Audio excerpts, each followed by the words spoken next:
देखें भाई, तो पिछले सेशन तक हम लोगों ने 2020 तक के पेपर कवर कर लिए थे। तो आज हम लोग करेंगे यहाँ पर 2021 और 2022 का पेपर। तो करते हैं हम लोग स्टार्ट। देखें भाई, तो क्वेश्चन है आपका, पहला क्वेश्चन है ये, ठीक है। 2021 का पेपर है आपका ये।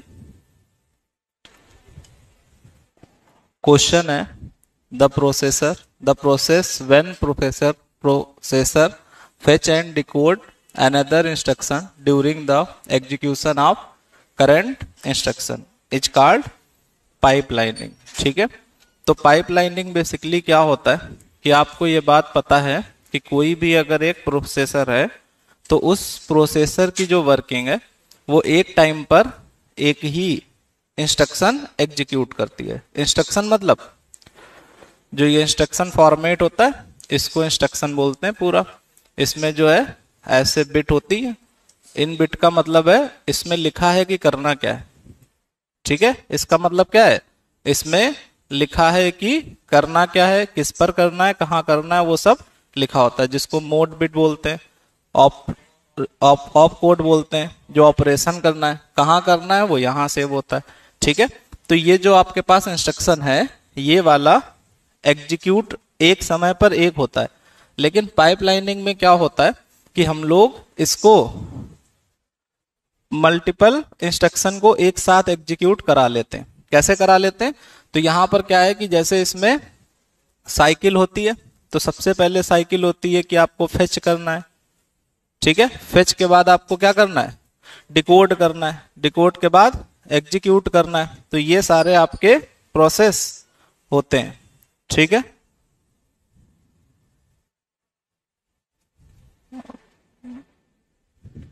तो ये सारे आपके प्रोसेस होते हैं। तो हम लोग इसमें करते क्या है कि कोई भी इंस्ट्रक्शन है तो उसको हमने जैसे फेच किया, तो ये वाला जब फेच हुआ और जब ये अगले स्टेज में एग्जीक्यूट हो रहा होता है तो उस समय हम लोग दूसरा इंस्ट्रक्शन फेच कर लेते हैं। ठीक है, दूसरा इंस्ट्रक्शन क्या कर लेते हैं, फेच। ठीक है, फिर ये फेच होके अगले स्टेज में चला गया, तब तक इसको हमने फेच कर लिया। अब ये फेच होके अगले स्टेप में गया और ये अगले स्टेज में गया, तब तक हम लोग तीसरा यहां से फेच कर लेते हैं। ठीक है, तो इसका मतलब क्या हुआ, पाइपलाइनिंग का मतलब एक पाइपलाइनिंग में ये लोग जो आपके पास इंस्ट्रक्शन है वो क्या हो रहे हैं, एग्जीक्यूट हो रहा है। तो जैसे ये हर भाई कोई भी काम हो तो सबका क्या होता है, एक स्टेज होता है। तो अगर आपके पास, या पहले हम लोग पढ़ लेते हैं फिर समझाते हैं आपको। तो यहाँ पे पाइपलाइनिंग का मतलब क्या है, pipelining is the process of storing and prioritize computer instruction that the processor executes. The pipeline is a logical pipeline that lets the processor perform an instruction in multiple step. The processing happens in a continuous orderly somewhat overlapped manner। ठीक है, तो इसमें वही लिखा है कि जो आपकी पाइपलाइनिंग है ये एक लॉजिकल थिंकिंग है। लॉजिकल थिंकिंग मतलब कि प्रोसेस जो है वो होती एक टाइम पे एक ही एग्जीक्यूट है, लेकिन हम उसको ऐसा डिजाइन कर देते हैं कि वो लगती है कि एक समय पर मल्टीपल वर्क हो रहा है। समझ पा रहे हो कि नहीं। ठीक है, जैसे फॉर एग्जांपल मान लो आपको कार बनाना है, कार डिजाइन करना है, तो आप किसी को एक कार दे दो और वो पूरा उसको डिजाइन करे। ठीक है, पूरा डिजाइन करने का मतलब कि उसमें जो है पहले उसकी लैपटॉप पे डिजाइनिंग बनाए, फिर उसके पार्टिकल बनाए, फिर उसके बाद कार बनाए और फिर उसके बाद पेंटिंग करे। सब कुछ एक ही बंदा कर रहा है। या फिर आप उसको क्या करो कि डिसाइड कर दो कि स्टेज 1 में लैपटॉप पे डिजाइन कोई करेगा, अब वो डिजाइन आगे पास हो गई तो आगे काम अपना चल रहा है, अब वो दूसरी डिजाइन शुरू कर रहा है। ठीक है, तो जब दूसरी डिजाइन बन रही है वहां पर दूसरा काम हो रहा, फिर एक काम हुआ तो वो आगे पास हो गया और इधर से डिजाइन आगे पास हो गई, फिर इधर काम फिर से शुरू हो गया। तो यहां पर भी उतना ही काम हो रहा है। ठीक है, लेकिन इससे क्या होगा, समय की बचत होगी। ठीक है, तो इसी को हम लोग क्या बोलते हैं, पाइप लाइनिंग। तो यहां से अगर देखोगे तो ये आपके पास जो फिगर है, तो इस फिगर में ये बताया गया है कि आपके पास जैसे कोई इंस्ट्रक्शन है फॉर एग्जाम्पल आपके पास कोई इंस्ट्रक्शन है और ये पहली स्टेज है इसमें कौन सी, फेच होने की, ठीक है, ये आपकी स्टेज फेच, और ये डिकोड, और ये एग्जीक्यूट, और मेमोरी, और उसमें राइट, ठीक है। तो ये आपके स्टेज है। अब यहां से क्या हुआ कि ये पहली प्रोसेस जो थी ये फेच हो गई, ये क्या हो गई, फेच, ठीक है। अब इसके बाद में जब ये अपनी दूसरी स्टेज में गई, दूसरी स्टेज कौन सी है, डिकोड होना, तो जब ये डिकोड हो रही होगी तो उस समय एक और फेच हो जाएगी, बात समझ पा रहे हैं। फिर इसके बाद जब ये अपनी जाएगी किसमें, एग्जीक्यूट मोड में, तो उस समय बी क्या हो रही होगी, डिकोड हो रही होगी, ठीक है। और जब बी डिकोड हो रही होगी तो उस समय सी फेच हो जाएगी, बात समझ पा रहे हैं। तो इसी पूरे सिस्टम को क्या बोलते हैं, पाइपलाइनिंग। तो अगर आप ध्यान से देखोगे तो जब यहां पर आते हो तो आपको दिखेगा कि एक के बाद जस्ट एक एग्जीक्यूट हो रहे हैं, और अगर हम ये चीज ना अपनाते तब फिर उस सिस्टम में क्या होता कि आप अगर कोई भी ये ए प्रोसेस है तो जब तक ये एग्जीक्यूट कंप्लीट नहीं होती तब तक यहां पर बी की एंट्री नहीं हो पाती, ठीक है। लेकिन इसमें एक्चुअली क्या हुआ है कि ए का इतना पार्ट जैसे ही एग्जीक्यूट हुआ वैसे ही बी यहां पर एंटर कर गई। तो ये जो चीज है ना ये ओवरलैप बोली जाती। ओवरलैप क्यों बोल रहे हैं, क्योंकि जब तक ये एक साइकिल इसका या एक स्टेज कंप्लीट हुआ वैसे ये एंटर कर गई। इसमें क्या होगा, जब तक ये पूरी कंप्लीट नहीं होगी तब तक ये एंटर नहीं कर सकती है, ठीक है। तो पाइपलाइनिंग में हमारे पास समय कम लगता है और जब सीक्वेंशियल होता है तो उसमें समय ज्यादा लगता है। क्लियर हो पाई बात आपको पाइपलाइनिंग का मतलब। तो बाकी इसमें क्या है कि सुपर कंप्यूटर, तो सुपर कंप्यूटर में ऐसा हो ऐसा कोई जरूरी नहीं है। क्लाउड कंप्यूटिंग का मतलब भी बिल्कुल अलग है। क्लाउड कंप्यूटिंग मतलब कि जो आपका डेटा मल्टीपल सर्वर पर स्टोर हो उसको हम लोग क्या बोलते हैं, क्लाउड कंप्यूटिंग। एक्यूमुलेटर एक टाइप का रजिस्टर होता है। एक्यूमुलेटर क्या होता है, एक टाइप का रजिस्टर होता है जो कि इंटरमीडिएट डेटा को स्टोर करता है, ठीक है। अगला क्वेश्चन देखें। नेक्स्ट क्वेश्चन है आपका, which of the following used by ALU to store the intermediate data. तो ये हमने पहले ही बताया आपको अभी कि जो आपका एक्यूमुलेटर है ये एक टाइप का रजिस्टर है जो कि एक्यूमुलेटर जो कि डेटा सेव करता है कितना, 16 बिट का, ठीक है। ये भी याद रखें कि एक्यूमुलेटर जो है वो क्या होता है, 16 बिट का रजिस्टर होता है। अगर हम लोग यहां पर बात करें क्लाउड कंप्यूटर यूज कहां करते हैं, क्लाउड कंप्यूटर नहीं होता है, क्लाउड सर्वर होता है। स्टैक यहां पर क्या मतलब होता है, स्टैक का मतलब होता है कि ये भी एक डेटा को स्टोर करने का तरीका है, और इसमें तरीका यह है कि जो आपका डेटा है वो स्टैक के फॉर्म में स्टोर होता है। तो जो इसमें पहले जाता है उसको सबसे लास्ट में एक्सेस कर पाते हैं, ठीक है। इसमें इस वाले डेटा को सबसे लास्ट में उठा पाएंगे, उससे पहले इसको, उससे पहले इसको। तो हम लोग स्टैक को लास्ट इन और फर्स्ट आउट भी बोलते हैं, लीफो, ठीक है। लास्ट इन फर्स्ट आउट मतलब जो लास्ट में जाएगा वो सबसे पहले निकल के आएगा, ठीक है। अब इसमें क्या होता है कि हमें ये भी चेक करना होता है कि अभी पॉइंटर है कहां पर, अभी पॉइंटर है कहां पर, ठीक है। सबसे ऊपर है या फिर इस वाली पोजीशन पे है। तो जो ये वाली पोजीशन होती है सबसे ऊपर वाली, इसको हम लोग बोलते हैं टॉप ऑफ द स्टैक। क्या बोलते हैं, top of the stack, top stack का सबसे टॉप वाला पोजीशन, ठीक है। तो जब भी डेटा उठ के आता है तो कहां से आता है, टॉप ऑफ द स्टैक से। और जो ये रजिस्टर होता है जो ये एड्रेस स्टोर करता है किसका, लोकेशन का, तो उसको हम लोग बोलते हैं स्टैक पॉइंटर। क्या बोलते हैं हम लोग, स्टैक पॉइंटर। किसको बोलते हैं, जो एड्रेस को पॉइंट कर रहा होता है। एक टाइप का रजिस्टर होता है, वो रजिस्टर स्टोर करके अपने पास रखता है कि हम किस एड्रेस पे इस समय हैं, ठीक है।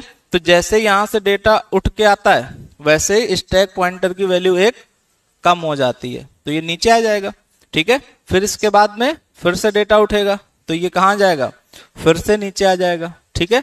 और जब ये स्टैक पॉइंटर की value bottom of the stack से मैच हो जाएगी तो हम लोग बोल देंगे कि डेटा खत्म हो गया।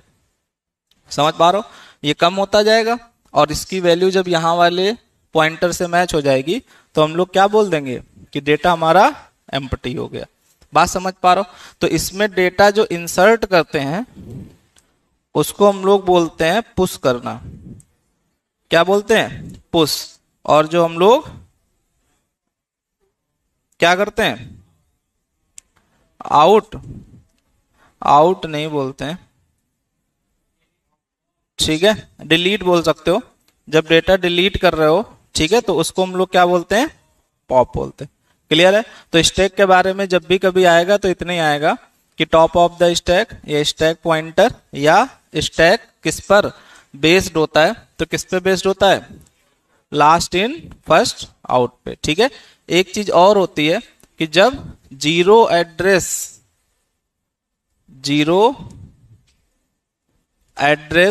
रजिस्टर का जब यूज किया जाता है उस समय स्टैक का यूज होता है, ठीक है।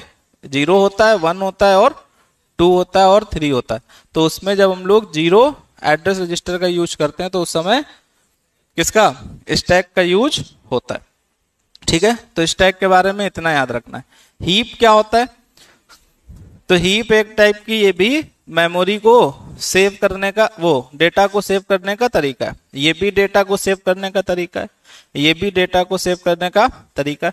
ये दोनों चीजें लॉजिकल वे में होती हैं। लॉजिकल वे का मतलब कि स्टैक एक थिंकिंग पर बेस है कि हमको ऐसे सेव करना है, ऐसे हीप भी जो क्या है, थिंकिंग पर बेस है, हमको ऐसे सेव करना। बट ये दोनों चीजें फिजिकल होती हैं, ठीक है। एक्यूमुलेटर एक फिजिकल रजिस्टर है जो कि सीपीयू में होता है, ऐसे रजिस्टर तो सारे फिजिकल होते ही हैं। क्लियर हो गई बात, आगे देखें। अगली बात आती है कि आपका कहा गया 1 टेराबाइट। तो इसमें जब जब क्वेश्चन आता है तो आपको क्या याद होना जरूरी है, साइज, ठीक है। तो साइज आपको पता है कि एक KB इज इक्वल टू 2 की पावर 10, फिर एक MB बराबर 2 की पावर 20, एक GB बराबर 2 की पावर 30 और एक TB बराबर 2 की पावर 40 और एक PB बराबर 2 की पावर 50। तो इसमें एक्सा तक है। तो एक EB बराबर 2 की पावर 60, ठीक है। तो कह रहे हैं कि 1 टेराबाइट किसके बराबर होगा। तो आप ये समझ रहे हो कि 1 TB जो है वो बराबर है 2 की पावर 40 के। अब हमको इसको बदलना है GB में। तो अगर हमको GB में बदलना है तो 2 की पावर 30 अलग करना होगा। तो 2 की पावर 10 और 2 की पावर 30, तो 2 की पावर 10 और ये हो गया GB, और 2 की पावर 10 मतलब इतना ही ऑप्शन है, ठीक है। तो 2 की पावर 10 GB, तो यहां क्या भर देंगे, 2 की पावर 10। फिर आपके पास क्या है, एक्साबाइट। तो एक्साबाइट लेंगे तो 2 की पावर 60 है, तो इसको लिखेंगे 2 की पावर 30 और 2 की पावर 30। तो ये 2 की पावर 30 इसको क्या बोल देंगे, GB। तो यहां पर हम लोग कितना भर देंगे, 2 की पावर 30। तो कौन सा ऑप्शन, डी ऑप्शन, कि 2 की पावर 10 GB और 2 की पावर 30 GB, ठीक है। तो आपको ये सीक्वेंस याद होना जरूरी है। क्लियर है इतनी बात। अगली बात है यहां पर कि the cache memory is more effective because of. तो कैश मेमोरी हमने बताया है क्या काम होता है इसका, कि ये जो डेटा बार बार यूज हो रहा होता है उसको ये थोड़ी देर के लिए स्टोर करके रखती है। क्या स्टोर करके रखती है, डेटा को नहीं रखती है, क्योंकि इतना इसमें स्पेस ही नहीं होता है। उसके एड्रेस को स्टोर कर लेती है, ठीक है।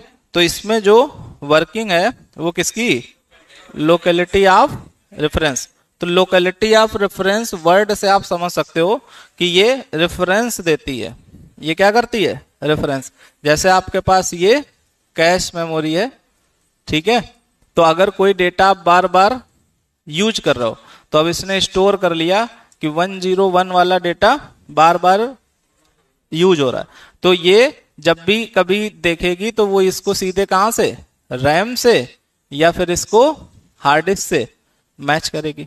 बात समझ पा रहा है? ठीक है। तो जैसे आपको कोई डेटा एक्सेस करना है, वो डेटा अगर यहाँ अवेलेबल है तो अवेलेबल होने का मतलब उसका एड्रेस यहाँ पर अवेलेबल, तो वो इससे उठा करके आपका एग्जीक्यूट कर देगी। यहाँ नहीं होगा या एड्रेस यहाँ पर नहीं होगा तो वो डायरेक्ट कहाँ ढूंढेगी, रोम में पे, मतलब रोम में मतलब सेकेंडरी मेमोरी। ठीक है, ये रैम और ये सेकेंडरी मेमोरी। क्लियर है कि नहीं? बाकी ये तो बिल्कुल ही गलत है।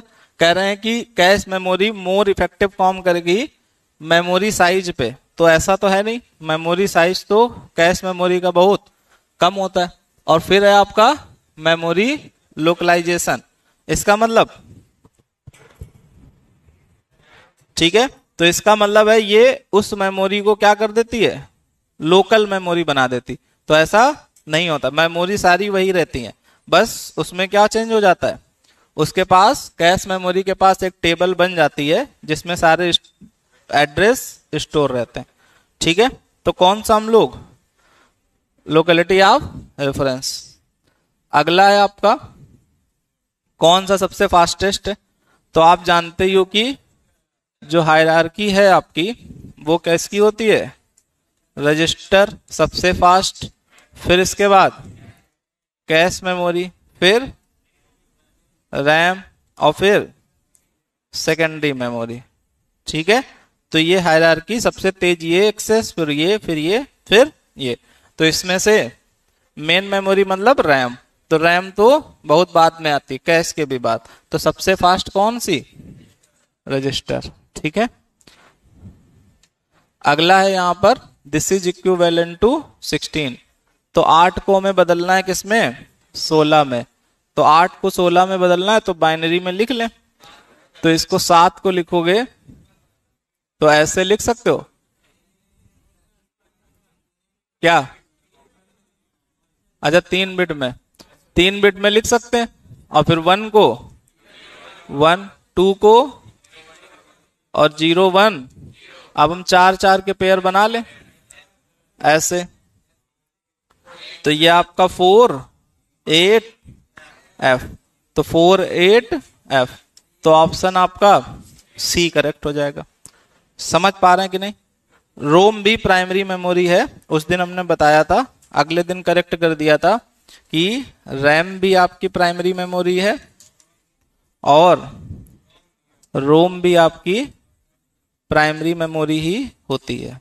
ठीक है, बस अंतर सिर्फ इतना है कि एक वोलेटाइल है और एक नॉन। तो ये वाली नॉन वोलेटाइल और ये वाली वोलेटाइल होती है। ठीक है, रोम सेकेंडरी नहीं है, उस दिन हमने करेक्ट कर दिया था, बताया था आपको secondary but primary.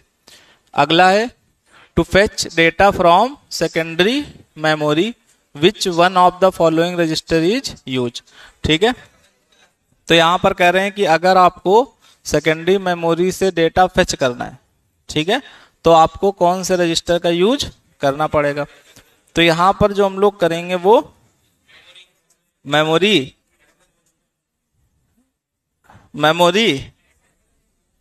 Access register, address register,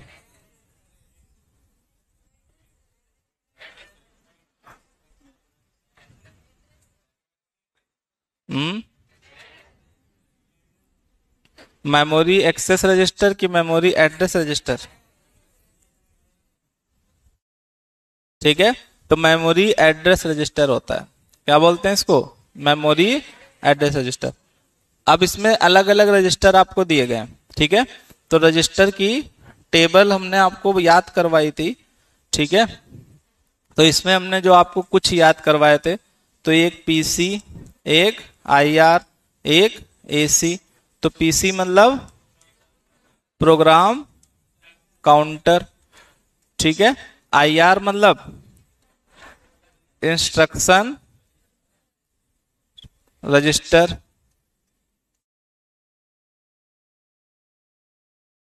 और एक एसी मतलब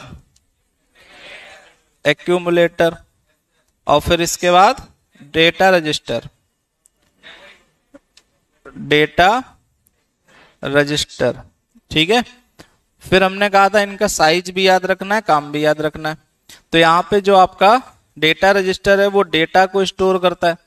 तो जो भी रजिस्टर डेटा को स्टोर करता है वो लगभग 16 बिट का होता है। तो ये क्या होगा, 16 बिट का। अब यहाँ पर दो हैं, प्रोग्राम काउंटर और इंस्ट्रक्शन रजिस्टर। तो जो इंस्ट्रक्शन रजिस्टर है ये क्या करता है, बोलो।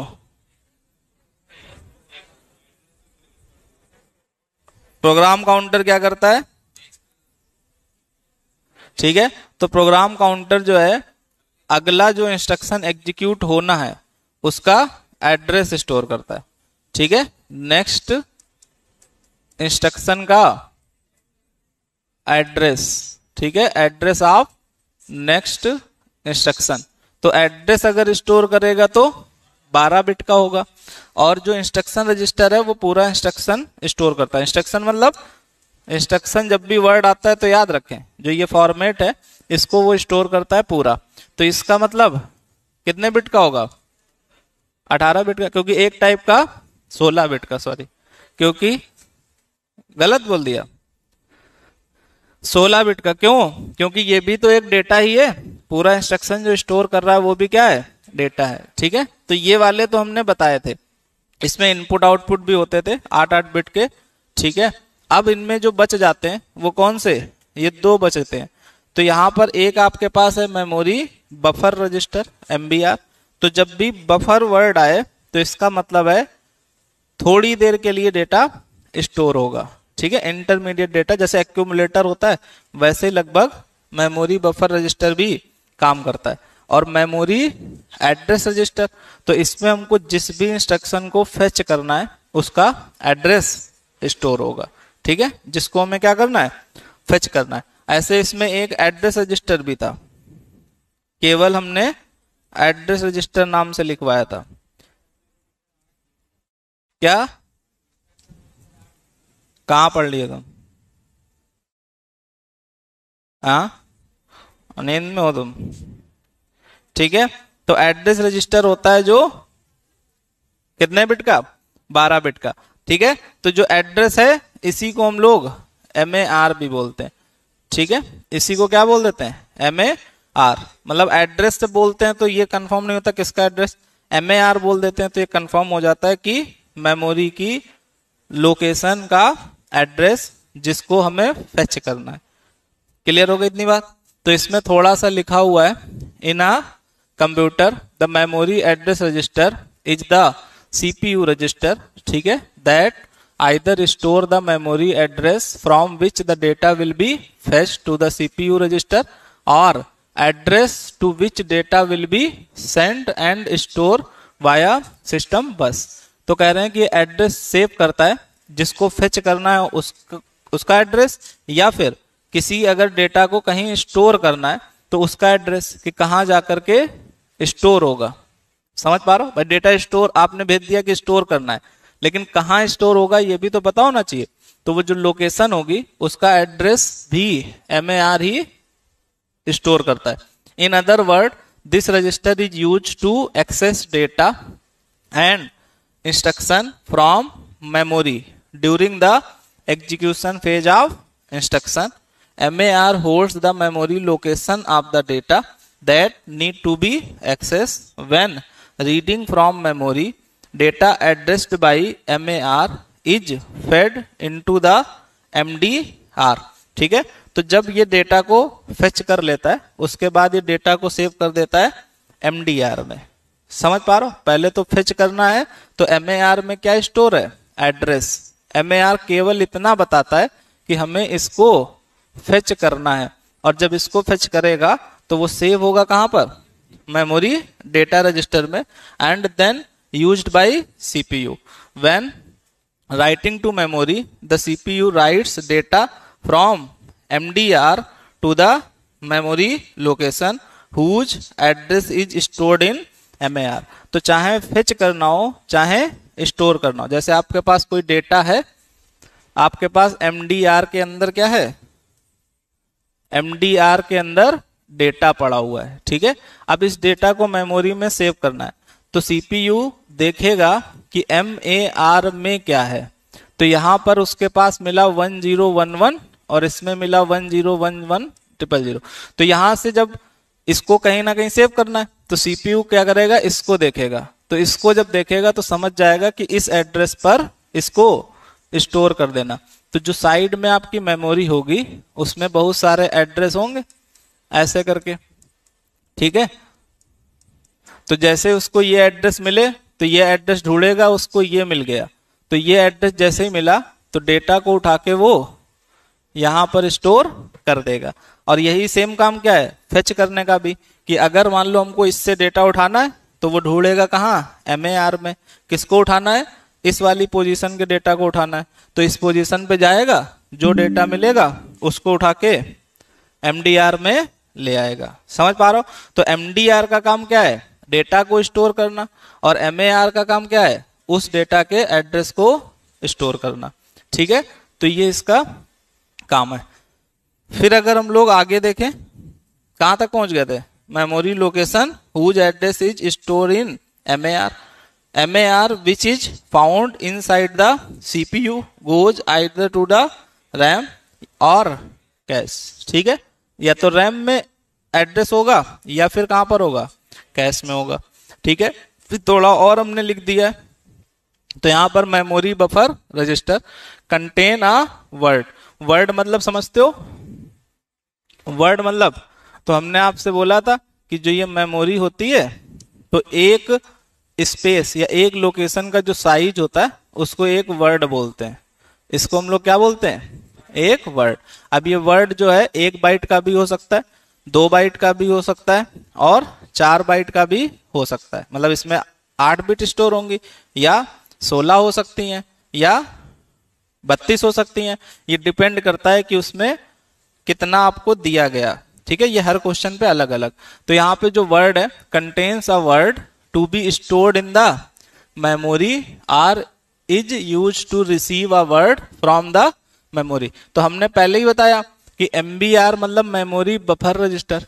अब बफर का मतलब कुछ टाइम के लिए क्या सेव होगा, डेटा सेव होगा, ठीक है। तो डेटा बोलो या एक वर्ड बोल दो, बात एक ही है। बात समझ गए इतनी? फिर इसके बाद अगला है मेमोरी एड्रेस। तो ये तो आप पूरा डिटेल में पढ़ ही लिए। फिर आपके पास इंस्ट्रक्शन रजिस्टर, खुश हो गए, ये देखो है। तो यहां पर लिखा है contain the 8 bit op code, ठीक है। तो 8 बिट का ऑप कोड होता है, ठीक है। 8 बिट का रजिस्टर नहीं है ये रजिस्टर, ये 16 बिट का ही है, लेकिन जो इसका ऑप कोड का सेक्शन है वो 8 बिट का होता है। समझ पा रहे हैं?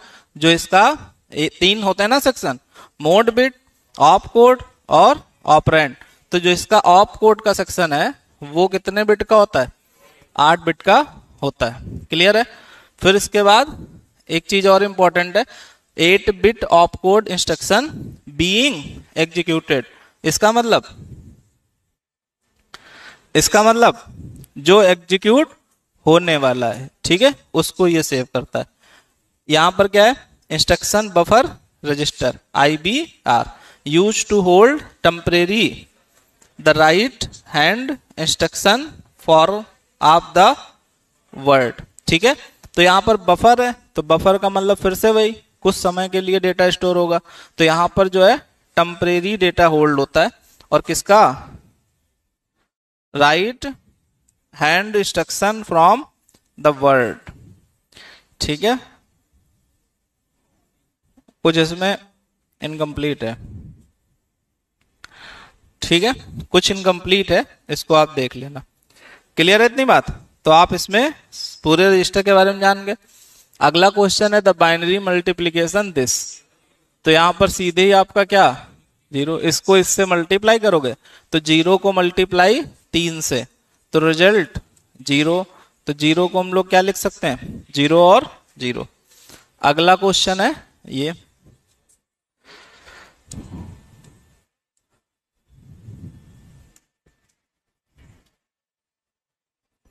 क्या है क्वेश्चन आपका, consider a computer system with speed of 1 0.06 instruction per second. ठीक है, a program P having 2n square step is run on this system where n is the input size. If n is equal to 10,000, what is the execution time for P? P मतलब programme को execute होने में कितना समय लगेगा। ठीक है, क्या होगा?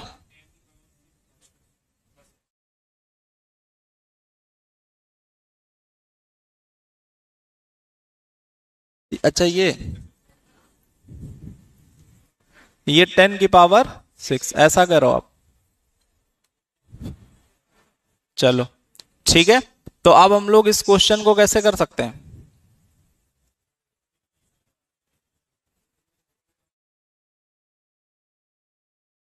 पढ़ो, आप समझो क्या क्या दिया गया है, कैसे कर सकते हो। ठीक है, आप जब भी ऐसे क्वेश्चन आया करें तो आप कंप्यूटर के क्वेश्चन ना समझा करें उनको। क्या समझे आप? ठीक है, टाइम, स्पीड और डिस्टेंस और फ्रीक्वेंसी, इन 3 चीजों में से किसी ना किसी से काम हो जाता है। ठीक है, तो आप इसको पढ़ें, देखें क्या कहा गया है।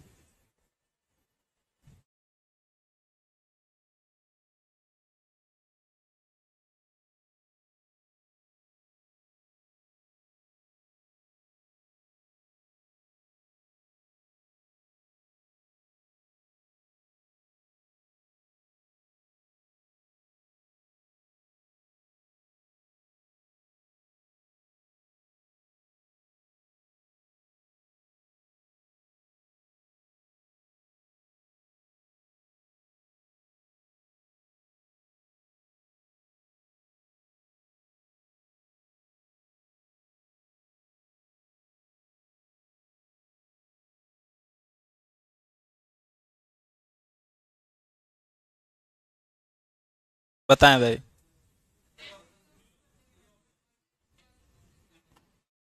अच्छा, इनका कहना है कि इसमें n की वैल्यू पुट कर देंगे और 10 की पावर 6 से डिवाइड।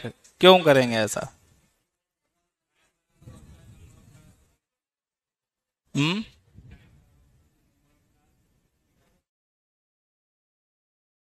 बताएं भाई।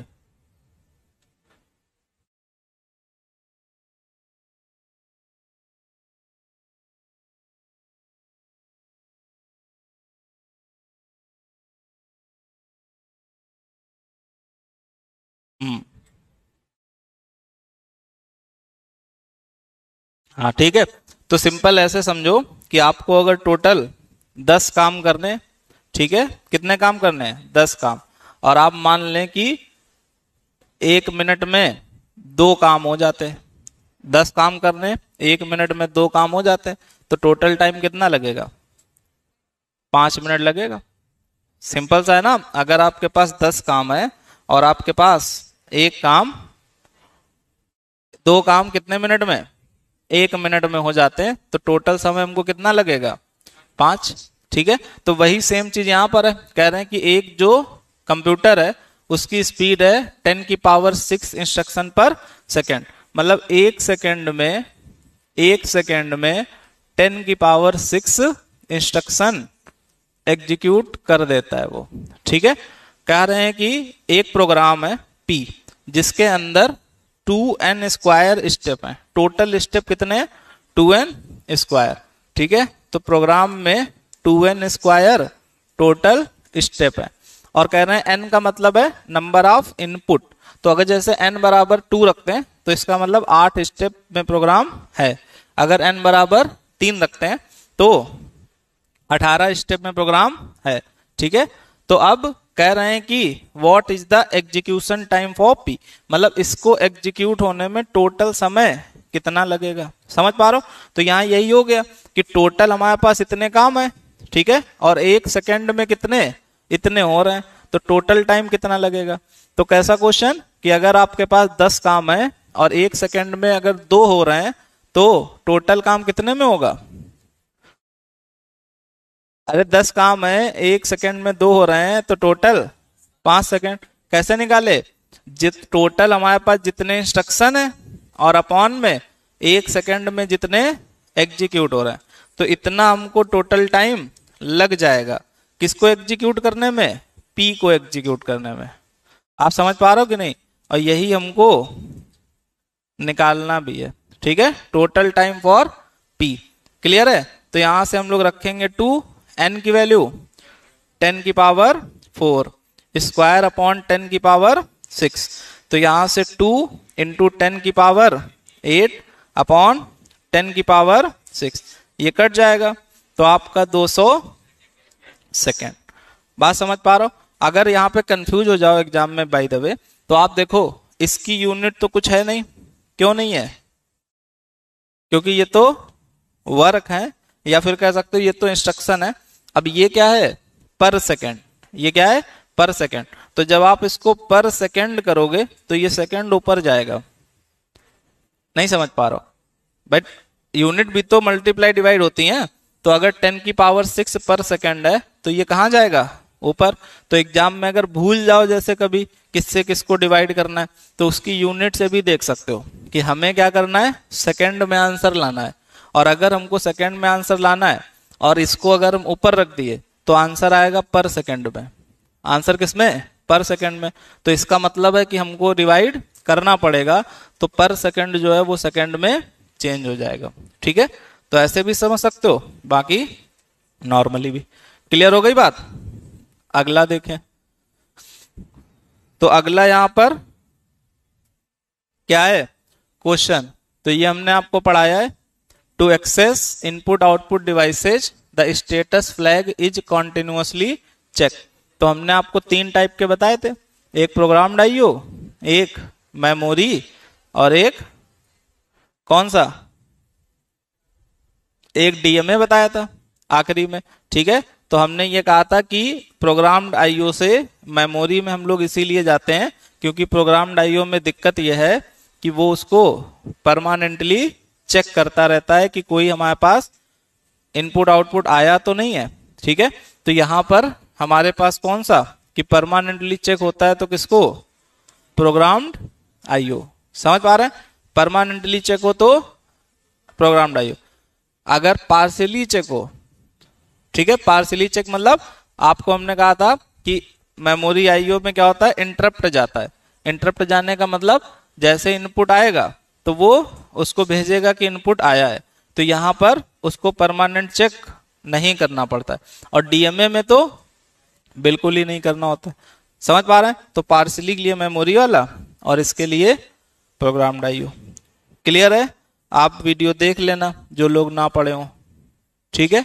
यहां पर लिखा है, in this method the processor constantly check the status flag and when it find the that flag is set is perform the appropriate operation. Flag set होने का मतलब ये होता है, फ्लैग एक टाइप की बिट होती है। जब भी कभी फ्लैग बिट बोली जाए ना, तो आप समझ जाना ये एक बिट की बात हो रही। तो सेट का मतलब होता है 1, सेट का मतलब 1, और रीसेट का मतलब 0। ठीक है? तो अब प्रोग्राम्ड आईओ क्या करेगा, वो इसको हमेशा देखता रहता है बार बार। ठीक है? जब तक इसमें 0 है तब तक उसको कोई दिक्कत नहीं, और जैसे ही फ्लैग की वैल्यू 1 हो गई तो वैसे ही समझ जाता है कि अब इनपुट या आउटपुट कुछ करना है। तो जैसे ही वो फ्लैग की वैल्यू देखता है कि सेट है, वैसे ही वो उसके लिए ऑपरेशन को एग्जीक्यूट करना शुरू कर देता है। समझ पा रहे हो? तो कहीं भी फ्लैग वर्ड अगर जुड़े तो उसका सीधा सा मतलब है 0 या 1। ठीक है? बुलियन वेरिएबल भी इसको बोलते हैं। क्लियर हो गए? तो ये आपका 2021 का पेपर